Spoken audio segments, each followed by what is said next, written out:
Eli tervetuloa Fredo App-webinaariin. Fredo App on meidän mobiilisovellus, jolla tuetaan ja aktivoidaan opiskelijoita ja tuetaan heidän hyvinvointia. Mun nimi on Hanna Kallio. Mä vastaan meillä Fredo Appista sekä nuorisopassisovelluksesta, josta lyhyesti tuossa hetken kuluttua. Ja mun kanssa on täällä Tiina Salminen, joka sitten vastaa meidän myyntipuolesta. Tänään ohjelmasta on tosiaan lyhyesti ensin tarinaa, että mikä Fredo App on ja mihin sitä voi käyttää, mitä hyötyjä se tarjoaa opiskelijan ja oppilaitoksen näkökulmasta ja miten sitten ihan tämä konkreettinen käyttöönotto, miten sitä resurssoidaan, minkälainen hinnoittelu tässä on. Fredo App on tosiaan suomalainen sovellus ja tarina lähti siitä, että noin 10 vuotta sitten Porin kaupunki halusi tehdä mobiilisovelluksen, jolla aktivoidaan nuoria harrastamaan. Ja silloin syntyi nuorisopassi, joka tällä hetkellä on noin 35 000 nuoren käytettävissä ympäri Suomen. Ja tuossa muutama vuosi sitten niin me saatiin oppilaitokselta kysymystä, että he haluaisivat käyttää nuorisopassia, mutta heidän opiskelijoistaan suurin osa on aikuisia, joten tämä opiskelija-sana ja opiskelija tavallaan termistö ei oikein, nuorisopassitermistö ei oikein istunut siihen heidän maailmaan, joten he toivoivat, että tehtäisiin vähän tämmöinen niin kuin aikuisempaan makuun sopiva sovellus. Ja tästä sitten syntyi Fredo App, joka on enemmän tämmöiseen niin kuin opiskelijoille ja vähän niin kuin peruskoulutiensä päättäneille tarkoitettu sovellus, jolla tosiaan voidaan sitten kannustaa pitämään itsestään hyvää huolta. Fredo Appin taustalla on porilainen ohjelmistoyritys nimeltä Dyme, ja me tosiaan ollaan useamman vuoden, eli sen 10 vuotta oltu tässä matkassa kuntien mukana ja nyt sitten myös niin kuin oppilaitosten mukana. Ja ihan nykyaikaista sovelluksesta on kyse, eli tietoturva- ja tietosuoja-asiat on tietysti huomioitu, ja tiimi vastailee Porin suunnalta, eli mikäli jotain kysymyksiä tulee, niin meiltä saa ihan suomenkielistä tukea sitten asioihin. Fredo App on tosiaan opiskelijan hyvinvointisovellus, ja me voidaan tehdä erilaisia asioita sovelluksella. Yksi näkökulma on tarjota opiskelijoille tämmöiseen aktiiviseen elämäntapaan, hyvinvointiin kannustavia etuja esimerkiksi, jotka voi olla vaikka jotain liikuntaan liittyviä kuntosalikäyntejä, uimahallikäyntejä, mitä sitten ikinä alueella haluattekaan tarjota. Mutta erittäin pidetty ja tärkeä ominaisuus meidän sovelluksessa on viestintä. Eli tällä meidän sovelluksella tavoitetaan opiskelijoita opiskeluun liittyvissä asioissa. Se voi toki olla sinne hyvinvointiin ja aktivointiin liittyviä asioita, mutta paljon voidaan viestiä vaikka niin, että joku uusi kurssi on alkamassa tai on tulossa jotakin tapahtumaa tai jotain muuta, mistä on hyvä tiedottaa sitten nuoria tai näitä opiskelijoita. Ja näitä viestejä voidaan kohdistaa ryhmittäin, niitä voidaan kohdistaa vaikka yksittäiselle henkilölle, eli vähän sitten teidän tarpeen mukaan, mikä se teidän maailma on, niin pystytään sitten sieltä viestejä lähettelemään ja saamaan viesti juuri niille oikeille opiskelijoille. Sovellukseen voidaan myös tuoda esille esimerkiksi tapahtumia, eli vaikka oppilaitoksen tapahtumakalenterista niin voidaan integroida sitten tapahtumat näkymään tuolla sovelluksessa ja näin sitten helpottaa sitä tapahtumaviestintää. Moikka vaan munkin puolesta. Mä oon tosiaan Salmisen Tiina ja mä toimin myyntijohtajana tuolla Fredo Appin ja sitten myöskin sen nuorisopassin puolella.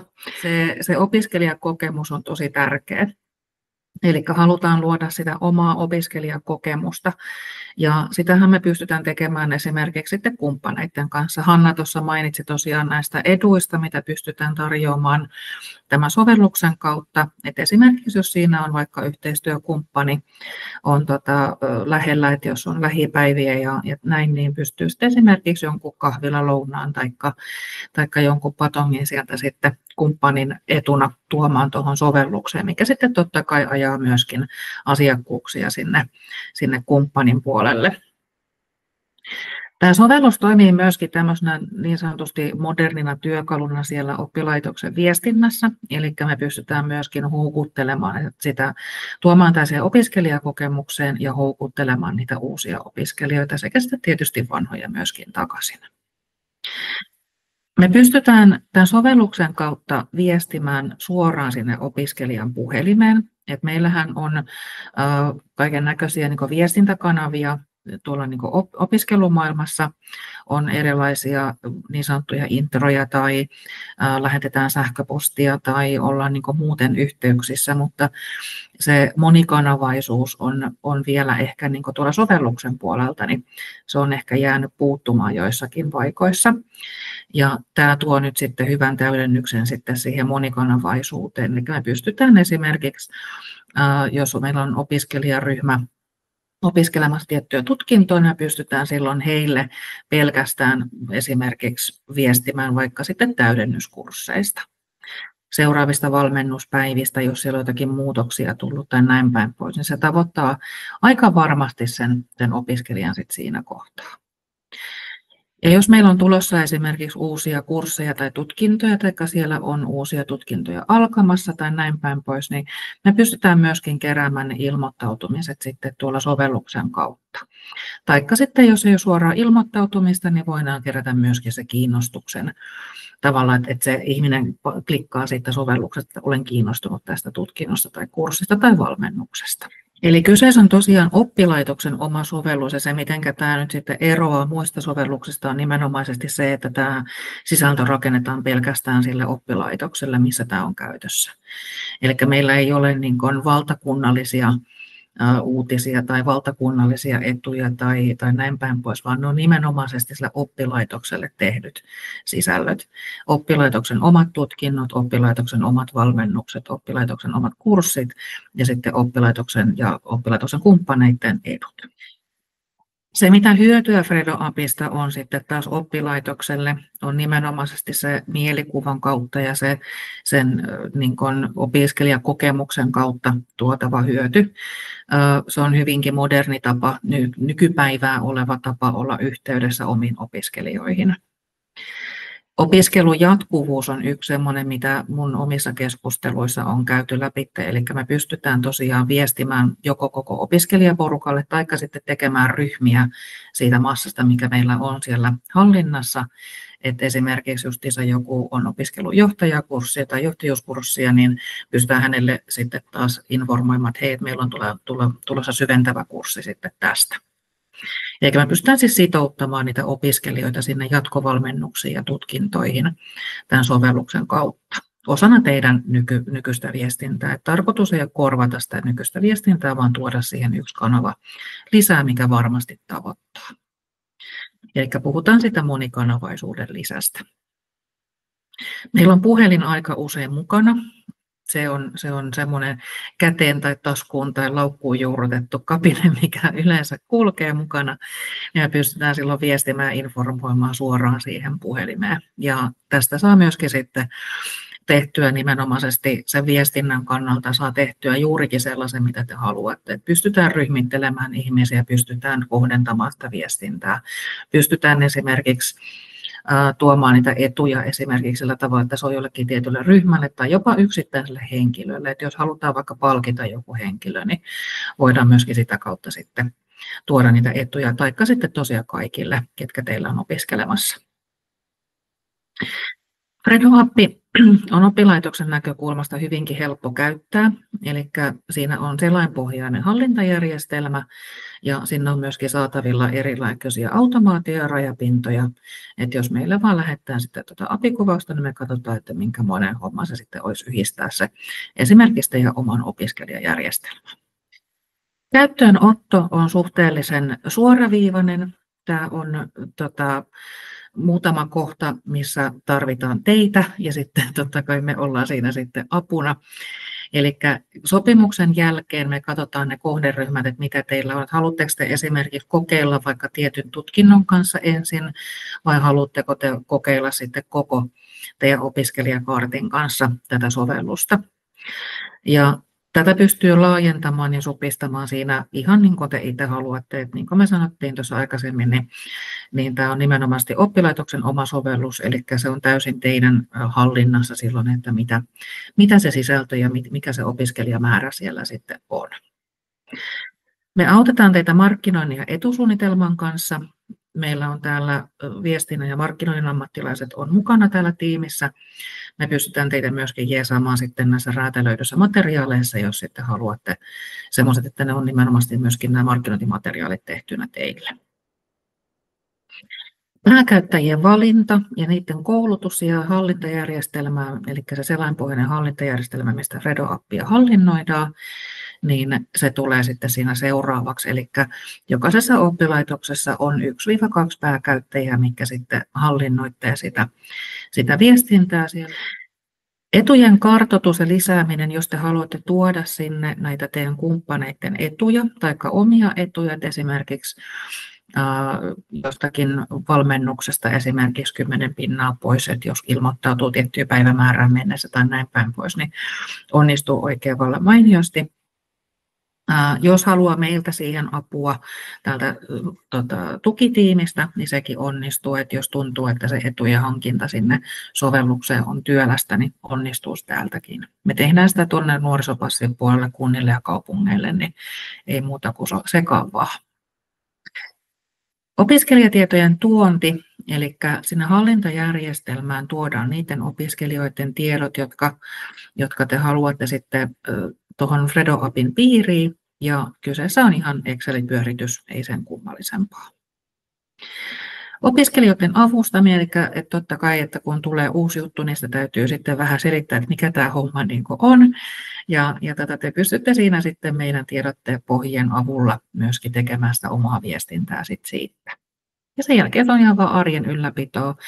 Toki tuohon alkuun pitää investoida hiukan henkilötyöaikaa, mutta mistään ihan hirvittävistä tuntimääristä tai viikkokausista ei ole kyse. Että tämä on suhteellisen suoraviivainen ja helppo ottaa siellä oppilaitoksessa käyttöön. Jos me mennään tuonne hinnoittelun puolelle, meillä on 2 vaihtoehtoa oppilaitoksille. Eli meillä on tuo omatoiminen ja tämä aina alkaa 3 kuukauden käyttöönottojaksolla.